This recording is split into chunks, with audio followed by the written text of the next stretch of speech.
రండి సోదరులారా, రమజాను శుభాలలో ఇప్పుడు మనం ఇంకొక ముఖ్యమైన హదీస్ గురించి తెలుసుకుందాం. రమజాను మాసంలో ఒక రాత్రి ఉంది. ఆ రాత్రి 1000 నెలల కంటే ఉత్తమమైనది. ఇప్పుడు ఆ రాత్రి గురించి మనం హదీసుల ద్వారా తెలుసుకుందాము.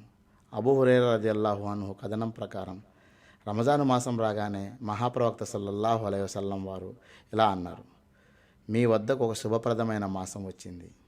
అందులో ఒక రాత్రి ఉంది. అది 1000 నెలల కంటే ఉత్తమమైనది.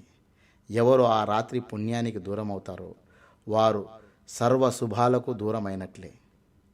ఆలోచించండి సోదరులారా. ఇప్పుడు మనం ఈ హదీసు యొక్క సారాంశాన్ని తెలుసుకుందాం. ఆ రాత్రిని లైలతుల్ ఖదర్ అని పిలుస్తారు.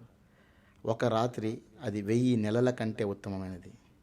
1000 నెలల కంటే ఉత్తమమైనది అంటే ఒక వ్యక్తి తన జీవితంలో 83 సంవత్సరాల 4 నెలల పాటు నిరంతరం ఆరాధనలు చేస్తే ఎంత పుణ్యం లభిస్తుందో, ఆ ఒక్క రాత్రి ఆరాధనతో అంతకంటే ఎక్కువ పుణ్యం లభిస్తుంది. ఈ రాత్రిలోనే అల్లాహ్ సుబ్హానహు వ తఆలా తన పవిత్ర గ్రంథమైన ఖురాన్ను కూడా అవతరింపచేశారు. ఇప్పుడు మీరందరూ ఆలోచిస్తూ ఉంటారు, ఈ రాత్రి ఎప్పుడు వస్తుంది ఏమనేది.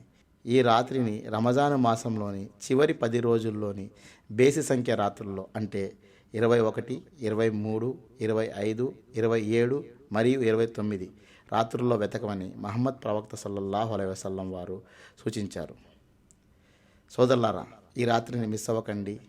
ప్రార్థనలు చేయండి, ఖురాన్ చదవండి, దువా చేయండి. ఇన్షా అల్లాహ్ దైవ చిత్తమైతే మీకు మరియు నాకు అల్లాహ్ సుబ్హానహు వ తఆలా ఈ రాత్రిని ప్రసాదించాలని ఆశిస్తూ సెలవు తీసుకుంటున్నాను. అస్సలాము అలైకుం వరహమతుల్లాహి వబరకాతుహు.